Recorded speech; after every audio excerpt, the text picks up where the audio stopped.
ओम सभी को शुभ संध्या। आइए प्रार्थना के साथ आज के सत्र की हम शुरुआत करते हैं।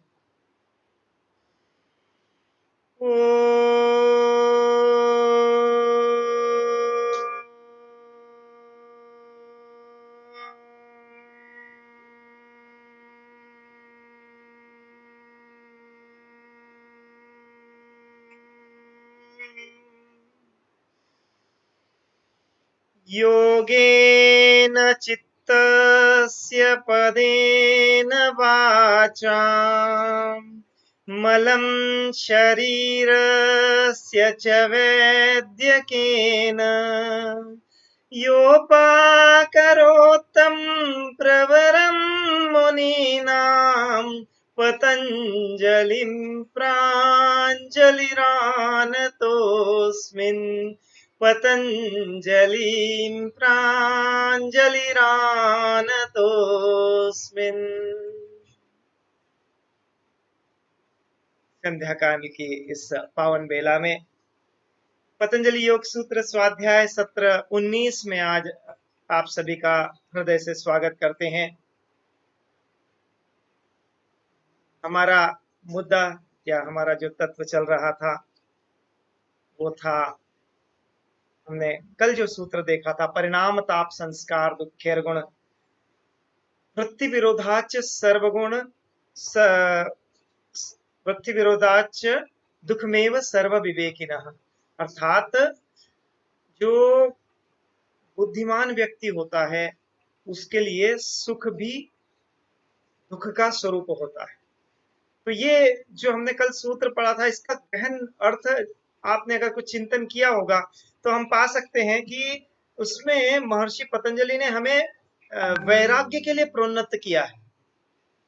अभ्यास तो हमने जो क्रिया योग है उसमें किया, लेकिन यहाँ पर वैराग्य तत्व का एक महत्व हमें जानने को मिल रहा है। जब हम इसका अच्छे से स्वाध्याय करेंगे, इसे और अच्छे से समझने की कोशिश करेंगे, ध्यान पूर्वक देखेंगे, तो आप पाएंगे इसमें वैराग्य का एक बहुत ही अच्छा दर्शन हमें मिल रहा है कि देखिए, जो एक सिद्ध व्यक्ति होता है, जो ज्ञानी व्यक्ति होता है, विवेकी व्यक्ति होता है, उसके लिए जो सुख है वो भी दुख का स्वरूप है। तो हम किसी भी चीज को में आसक्ति नहीं रखें और एक वैराग्य का भाव हमारे भीतर रहना चाहिए, ताकि हम ये जो अभ्यास और वैराग्य का जो पहला महर्षि पतंजलि ने हमें मार्ग बताया था योग की स्थिति को प्राप्त करने के लिए, तो कितना देखिए, एक एक तत्व को जब हम गूढ़ता से समझने की कोशिश करते हैं तो कितना उसमें एक एक सूत्र के माध्यम से महर्षि पतंजलि ने हर चीज को इतनी विस्तृत परिभाषा, विस्तृत रूप से हमें समझाया है। तो हम यहाँ पर देख रहे हैं कि ये जो दुख सुख है वो भी दुख का स्वरूप है, और ये दुख जो है उसमें भी जो भावी दुख है, जो आने वाले दुख हैं, उनका हम त्याग कर सकते हैं। तो अगले सूत्र में महर्षि पतंजलि ने कहा था, हेयम दुखम अनागतम, अर्थात जो आने वाला जो दुख है वो त्याज्य है। वो दुख हम आराम से उस दुख को का त्याग कर सकते हैं।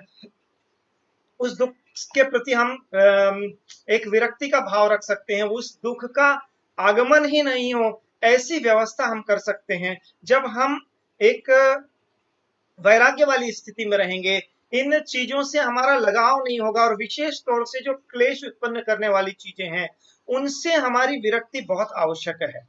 तो ये मूल भाव यहाँ पर हमें समझने की आवश्यकता है कि इस तरह से ये वैराग्य को प्रोन्नत महर्षि पतंजलि ने यहाँ पर बहुत ही सुंदर शब्दों में कहा है कि वैरागी जो एक समझदार व्यक्ति है, ज्ञानी व्यक्ति है, वो भी यहाँ पर सुख को दुख के रूप में ही देखता है और इन सुखों के पीछे नहीं भागता है। हमने पहले भी कहा, सुखों के जितने पीछे हम भागेंगे उतना सुख हमसे दूर भागेंगे, और जितना हम दुखों से दूर भागना चाहेंगे उतना ही दुख हमारे पीछा करते हुए हमारे सन्निकट आने की कोशिश करते रहेंगे। तो ये बहुत ही अच्छा महर्षि पतंजलि ने उद्बोध दिया था, जो हम कल जिस पर चर्चा कर रहे थे।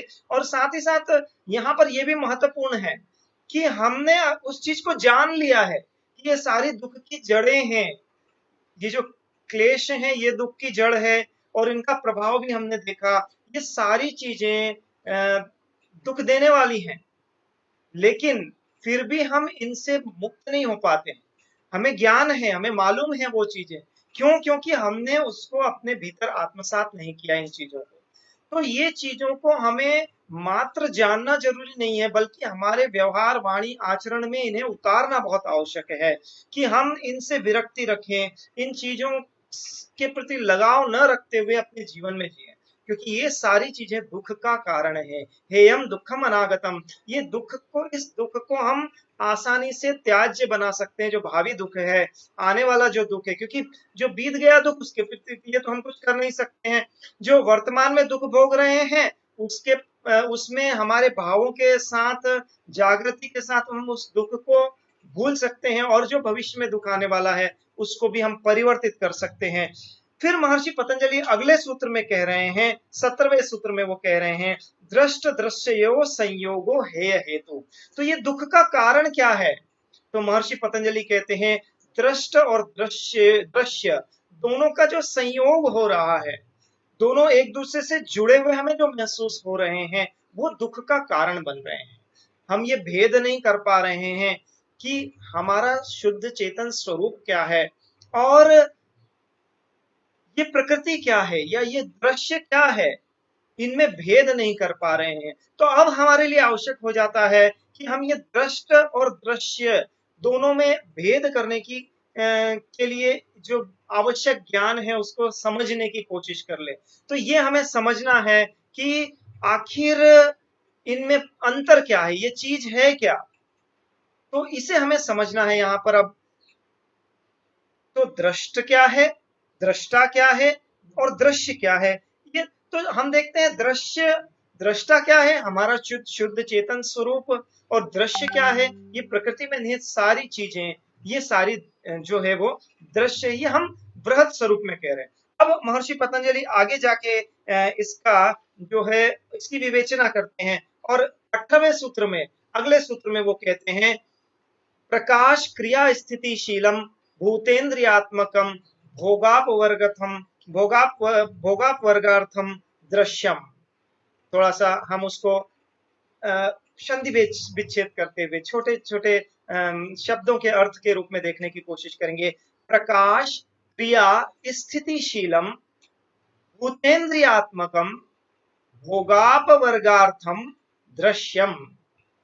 ये दृश्य क्या है? ये दृश्य की को समझाते हुए महर्षि पतंजलि कह रहे हैं कि जो प्रकाश क्रिया और स्थितिशील इस तरह से ये गुण लेकर चलते हैं, ये उसके गुण हैं भूतेंद्रिय, और ये जो गुण हैं उसके, तो ये गुणधर्म है उसके, कौन से? प्रकाश क्रिया और स्थितिशील, ये उसके गुण हैं। अर्थात जो त्रिगुणात्मक प्रकृति होती है, सत्व, रजस और तमस, इनके तीनों के संयोग से प्रकृति हमें दिखती है, इन तीनों के गुणों से परिपूर्ण होती है। और जिस समय जो गुण अधिक प्रभावी होगा, उसका प्रभाव हमें उसके गुण में दिखने लग जाता है, वो गुण उसमें प्रतिबिंबित होने लग जाता है, उस गुण का प्रभाव ज्यादा दिखने लग जाता है। जब वो सत्व से ज्यादा भरा हुआ है तो हमारा मन उसमें सहज लग जाता है, वो आध्यात्मिक प्रगति के लिए हमें प्रोन्नत करने वाली चीज होती है। ऐसे ही रजस होता है, वो जो हमें जीवन में जीने के लिए जो अनितांत आवश्यक चीजें हैं उनमें प्रवृत्त करता है, और जो तमस होता है वो भोगवादी प्रवृत्ति में हमें अधिक प्रवृत्त करता है। तो इस तरह से ये जो प्रकाश क्रिया और स्थितिशील अर्थात ये जो त्रिगुणात्मक सृष्टि है, वो प्रकृति का गुणधर्म है, या ये इस दृश्य का गुणधर्म है। फिर उस गुण का कार्य क्या है? तो महर्षि पतंजलि कहते हैं भूतेन्द्रियात्मकम, अर्थात ये जो भूत और इंद्रिय हैं, भूत मतलब जो ये 10 प्रकार के भूतों का वर्णन हमको मिलता है। 10 प्रकार के भूत हैं, 5 स्थूल भूत अर्थात जो पृथ्वी जल इत्यादि जो हैं, इनको स्थूल भूत कहा जाता है, और 5 सूक्ष्म भूत जैसे गंध रस, तो उनके जो तन्मात्रा इत्यादि होते हैं। तो इस तरह से ये 10 भूत हैं। तो ये उसके कैरेक्टरिस्टिक्स में आ जाते हैं, इसके गुणधर्म में आ जाते हैं। गुण का कार्य उसका जो है वो ये इनसे परिपूर्ण होता है। और फिर ऐसे ही 13 प्रकार की इंद्रियों का वर्णन हमको मिलता है। तो 5 ज्ञानेंद्रिय, 5 कर्मेंद्रिय और 3 सूक्ष्म इंद्रिय, मन, बुद्धि और अहंकार, ऐसे ये 13 प्रकार। तो यहाँ पर ये सांख्य दर्शन का जो तत्व है वो यहाँ पर पूरी तरह से इन सूत्रों में लागू हो रहा है। और जिसको सांख्य दर्शन का अच्छा ज्ञान है उन्हें बहुत ये चीजें सहज समझ में आ जाएंगी। तो ये प्रकृति और पुरुष का जो भेद है उसको हम जब समझने की कोशिश करते हैं तो ये जो दृश्य है वो उसका गुणधर्म हमने देखा, प्रकाश, क्रिया और स्थितिशील है।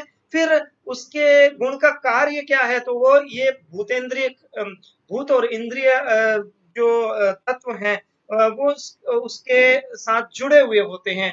ये भूत गुणों का कार्य हो गया। और फिर ऐसे ही इनका प्रयोजन क्या है, इनकी उपयोगिता क्या है। तो महर्षि पतंजलि कहते हैं वर्गार्थम, भोग और अपवर्ग के लिए ये दृश्य है। अब यहाँ पर हमें ये तत्व बहुत महत्वपूर्ण है। भोग और अपवर्ग के लिए ये पूरा दृश्य है। ये जो प्रकृति है उसका उद्देश्य क्या है, वो हमारे समक्ष क्यों है, उसका उद्देश्य ये है कि ये जो पुरुष तत्व है, ये जो चेतन तत्व है, वो इसका भोग और अपवर्ग करे, अर्थात इसका भोग मतलब उपयोग करते हुए, अनुभव करते हुए, उसकी उपस्थिति को महसूस करे, उसके परिणाम जो है उसके साथ अपने आप को संलिप्त करे, और फिर अपवर्ग अर्थात उसका साक्षात्कार करे, उसकी अनुभूति ले, उसका उपयोग हम कर रहे हैं, भोग कर रहे हैं, और उसका साक्षात्कार कर रहे हैं, उसके सदृश अपने आप को प्राप्त देख रहे हैं। तो इस तरह से भोग और अपवर्ग के लिए ये पूरा दृश्य है। लेकिन जो योगी पुरुष है, आगे जाके फिर महर्षि पतंजलि ने कहा है कि ये मात्र भोग और अपवर्ग के लिए नहीं है, ये भोग और अपवर्ग इसका उद्देश्य है। लेकिन ये उद्देश्य किस लिए है कि ये जो पुरुष है वो अपने स्वरूप को पहचाने और उसमें अवस्थित हो जाए, इसलिए ये पूरा का पूरा दृश्य है। इसलिए ये पूरी की पूरी प्रकृति है कि आप इसका भोग करें, अपवर्ग करें, और फिर जैसे हमने पहले भी कहा था वैराग्य का तत्व रखें, इसका उपयोग अवश्य करें, लेकिन इसका उपयोग करते हुए इसके साथ आसक्ति नहीं रहे, इसके साथ लगाव नहीं रहे, और मात्र इसका उपयोग करते हुए उस उच्च चेतना में हम स्थापित हो जाएं, उस उच्च चेतना में हम पहुंचे, और उसके बाद में फिर इनके प्रति भी वैराग्य रखते हुए इनको भी धीरे धीरे छोड़ना है। तो जो साधन हम उपयोग में ला रहे हैं उसका भी हमें आगे जाकर त्याग करना है। ये जो दृश्य है इसकी उपयोगिता है, लेकिन इसकी उपयोगिता तभी तक है जब तक आप अपने मूल स्वरूप में स्थापित नहीं होते हैं, अपने मूल स्वरूप को पहचानते नहीं हैं। तो ये हमारे आसपास में जितने भी वृत्तियां हैं उनका प्रभाव हमारे चित्त पर पड़ता है। तो उसको भी यहाँ पर हम और गौर से और अच्छे से समझ सकते हैं कि ये जो दृश्य हैं उनका उद्देश्य ये है कि वो हमारे चित्त के समक्ष उनकी अनुभूति लेते हुए, उनका अनुभव करते हुए, हमारे जो चेतन तत्व है, क्योंकि जो चित्त है वो दर्पण है, वो इन्हें हमें दिखाता है। चित्र एक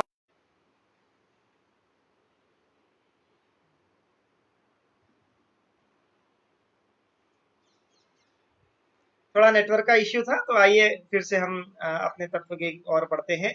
तो हम देख रहे थे कि इस तरह से ये जो पूरा दृश्य है उसका उपयोग, उसका मूल उद्देश्य ये है कि हम इसका उपयोग करते हुए और अपने जीवन में साधना पथ पर आगे बढ़ते जाएं, क्योंकि कर्म हमें कभी भी छोड़ना नहीं है, और कर्म का त्याग नहीं करेंगे तो इनके प्रति आसक्ति भी बनेगी, और वो आसक्ति को हमें छोड़ना है। उस आसक्ति में भेद करने की शक्ति हमें प्राप्त होगी। वो जो विवेक ख्याति है वो तभी प्राप्त होगी जब हम इसको पहचानने की कोशिश करें, इसमें भेद करने की कोशिश करें। तो इस तरह से ये भोग जो है वो पुरुष के भोग अपवर्ग का प्रयोजन है, और अपवर्ग जो है वो स्वरूप का अनुधारण है, अर्थात साक्षात्कार करने का साधन है। पुरुष के कल्याणार्थ ये पूरी प्रकृति है, ये दृश्य है।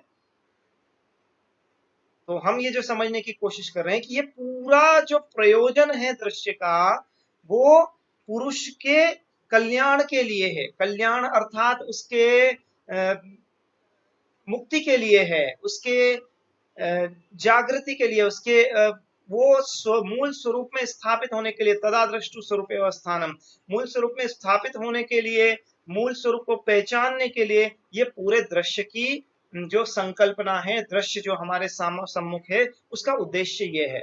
तो उसका गुणधर्म प्रकाश क्रिया स्थितिशीलम और भूतेन्द्रियात्मकम भोगापवर्गार्थम दृश्यम। तो ये उसका ये सूत्र बहुत महत्वपूर्ण है।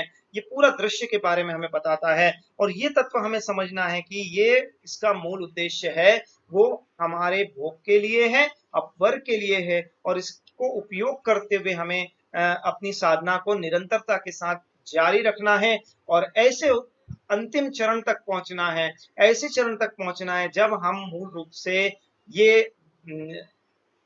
हमारे जो भेद करने की शक्ति है, विवेक ख्याति है, उसको प्राप्त कर ले। तो ये सारा उद्देश्य पुरुष के कल्याणार्थ है।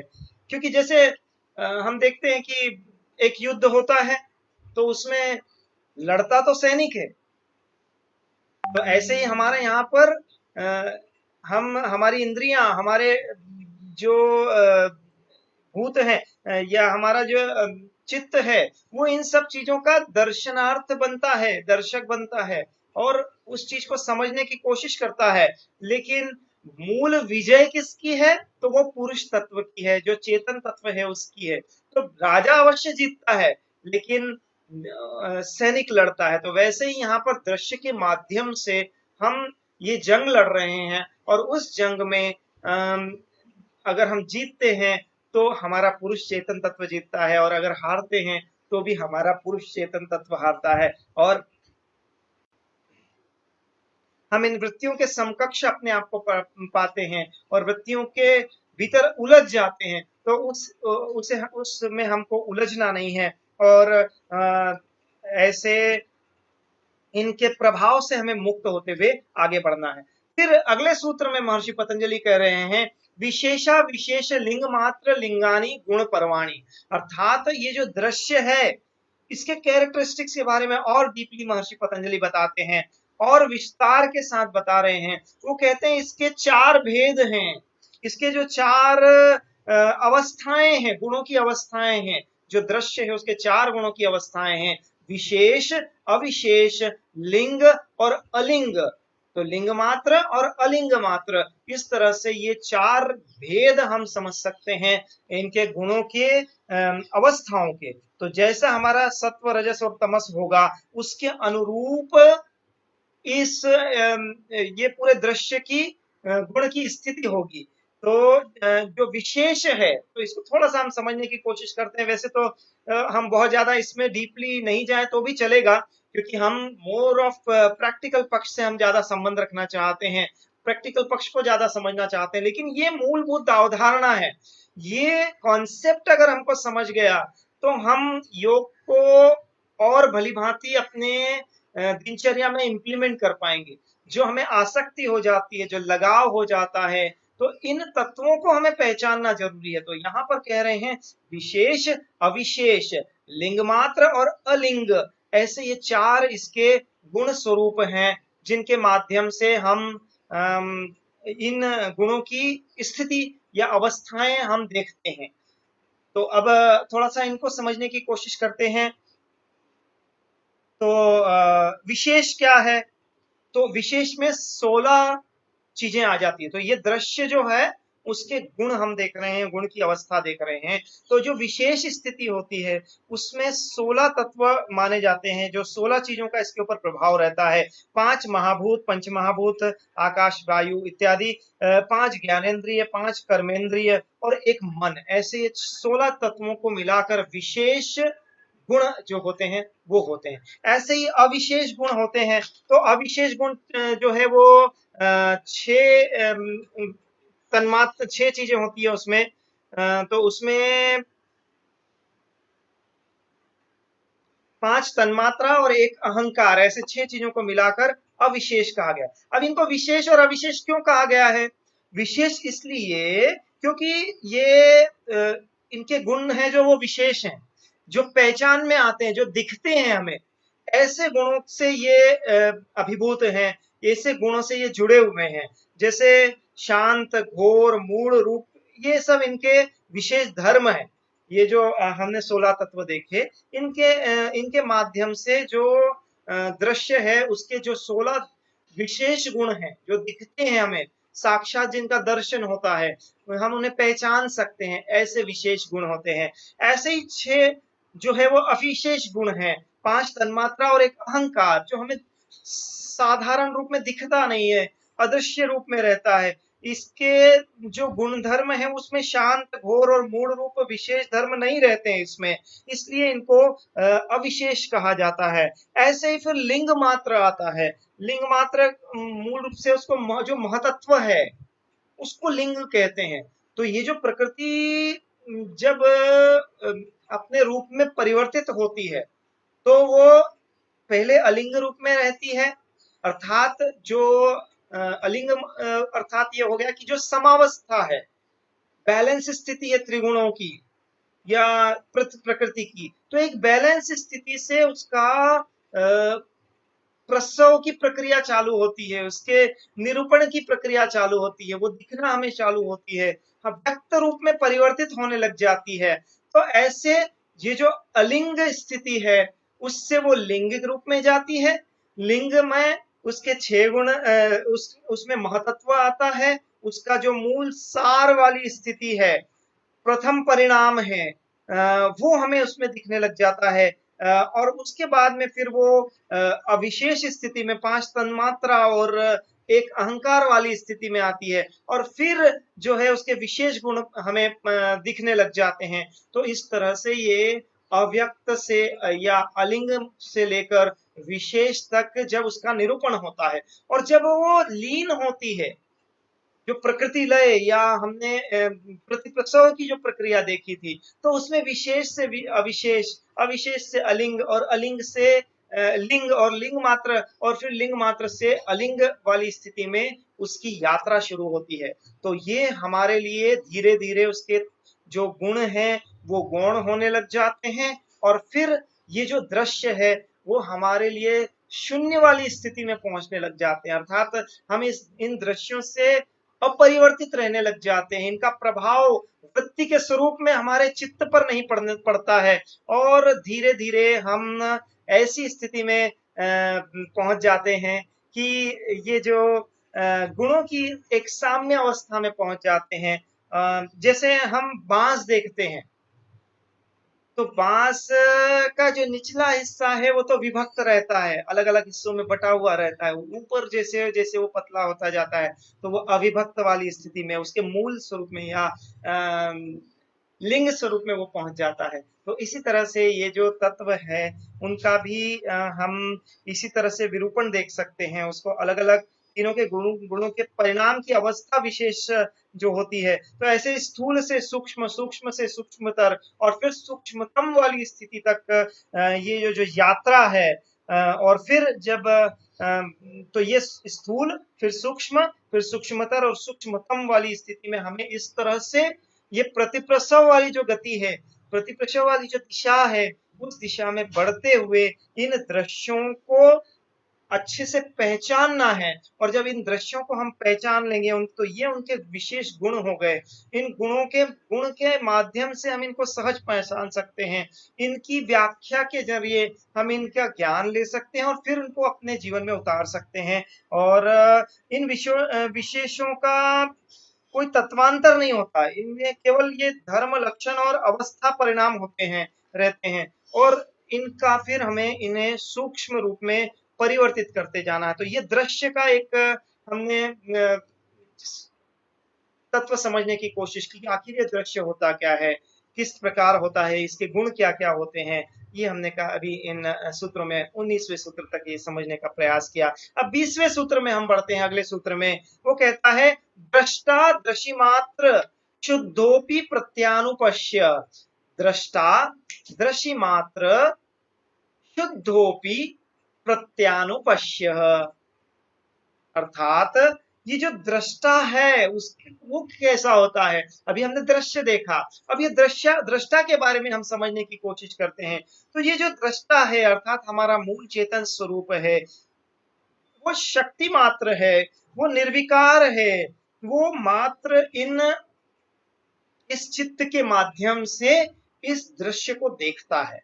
तो चित्त जरिया है, चित्त दर्पण के स्वरूप है, जिसके माध्यम से ये दृष्टा, ये चेतन स्वरूप इन चीजों को समदृश करता है, देखता है और उनका फिर उपयोग करता है।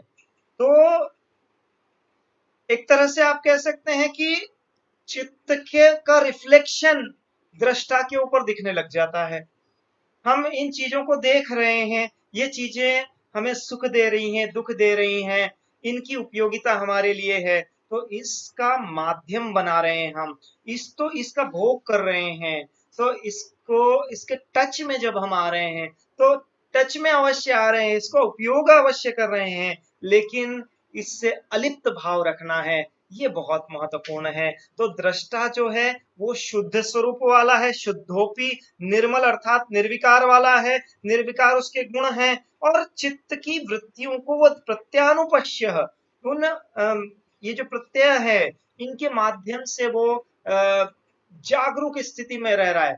अपने आप में वो जागरूक नहीं है, अपने आप में देखने वाला नहीं है दृष्टा, लेकिन इन वृत्तियों के माध्यम से, इस चित्त के माध्यम से वो इन दृश्यों को देखता है और उनकी उपयोगिता सिद्ध करता है। वो मूल स्वरूप में जो चेतन शुद्ध स्वरूप है वो दृष्टा का स्वरूप है। ये इस सूत्र का अर्थ हो गया। अब हम अगले सूत्र की ओर बढ़ते हैं। 21वां सूत्र कहता है तदर्थ एव दृश्यात्मा, अर्थात तदर्थ एव दृश्यस्य आत्मा, तदर्थ एव दृश्यस्य आत्मा, अर्थात क्या हुआ, ये जो दृष्टा है या पुरुष तत्व है वो दृश्य का ये जो दृश्य है, तदर्थ एव दृश्य आत्मा, अर्थात ये जो चेतन तत्व है वो इस दृश्य को देखता है, इसके माध्यम से, चित्त के माध्यम से। तो उस दृष्टा पुरुष के लिए दृश्य का स्वरूप है। ये जो हमने अभी देखे थे, ये जो दृश्य है इसका पूरा प्रयोजन क्या है, इसका प्रयोजन क्या है, तो ये दृश्य का जो प्रयोजन है वो आत्मा के दर्शनार्थ है। तदर्थ एव दृश्यस्य आत्मा, ये आत्मा है, ये जो पुरुष तत्व के लिए ये जो दृश्य है वो एक माध्यम है, एक जरिया है, और ये दृश्य का पूरा उद्देश्य, अस्तित्व जो है वो इस दृष्टा के लिए ही है। और फिर अगला सूत्र जो महर्षि पतंजलि कहते हैं वो भी इसी से संबंधित है। वो कहता है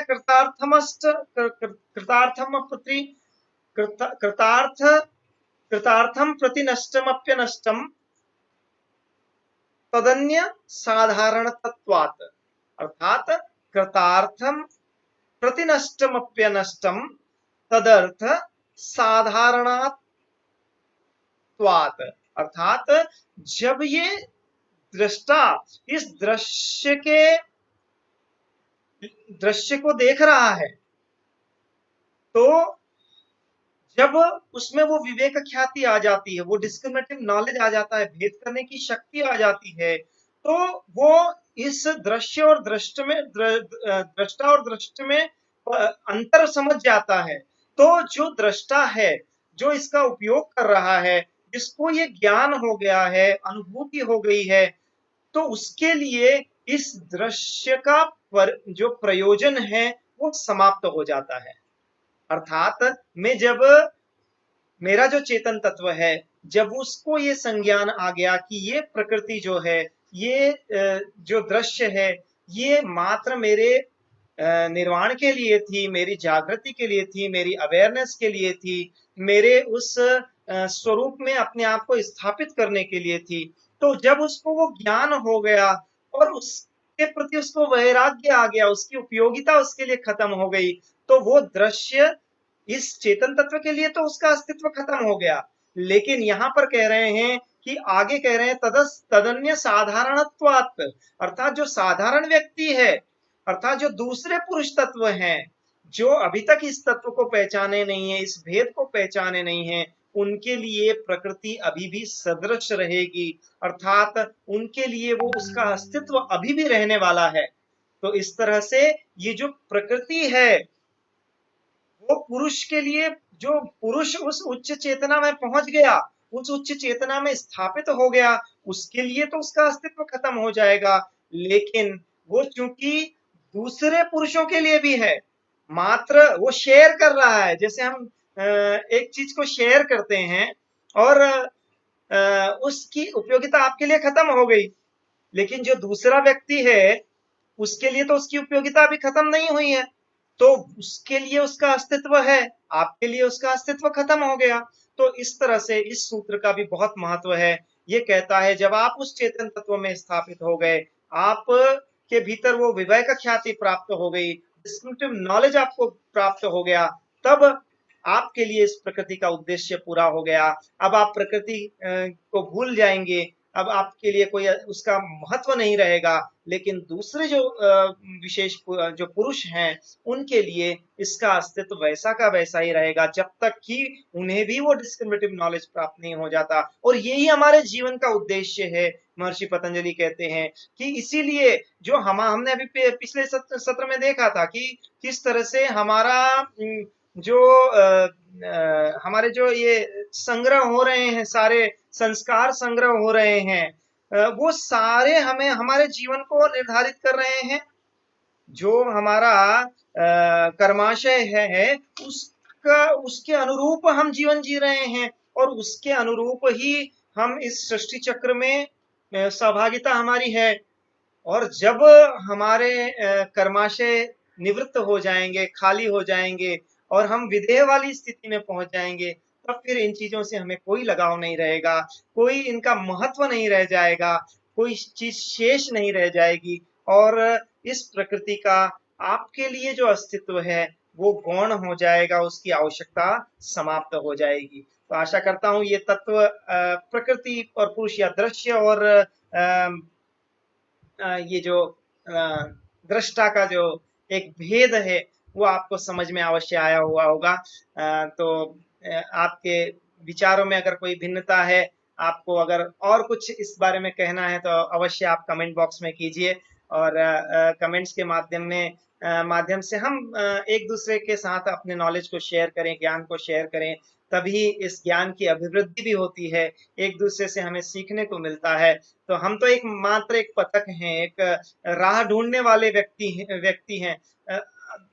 हमें उस उच्च चेतना तक पहुंचना है, तो हम मार्ग ढूंढ रहे हैं। एक दूसरे के लिए हम प्रकृति बन जाएं, ऐसा एक अर्थ समझ सकते हैं आपकी। आप मेरे लिए प्रकृति हैं, मैं आपके लिए प्रकृति हूँ, और हम एक दूसरे के लिए साधन बनते जाएं, ज्ञान का जरिया बनते जाएं, एक दूसरे के माध्यम से हम अपने ज्ञान की अभिवृद्धि करें, और शीघ्र ही तीव्र संवेगा नाम आसन्न की तरह जितनी तीव्र हमारी संवेदना, जितनी तीव्र जिज्ञासा होगी, उस जिज्ञासा की तीव्रता के साथ हम अपने योग के मार्ग पर आगे बढ़े। ऐसी ही सभी को बहुत बहुत शुभकामना है। तो आइए आज के सत्र को हम यहीं पर विराम की ओर लेकर चलते हैं शांति पाठ के साथ में। तो मेरुदंड को सीधा रखते हुए एक बार प्रणव ध्वनि और फिर शांति पाठ के साथ आज के सत्र को हम यहीं पर विराम देंगे।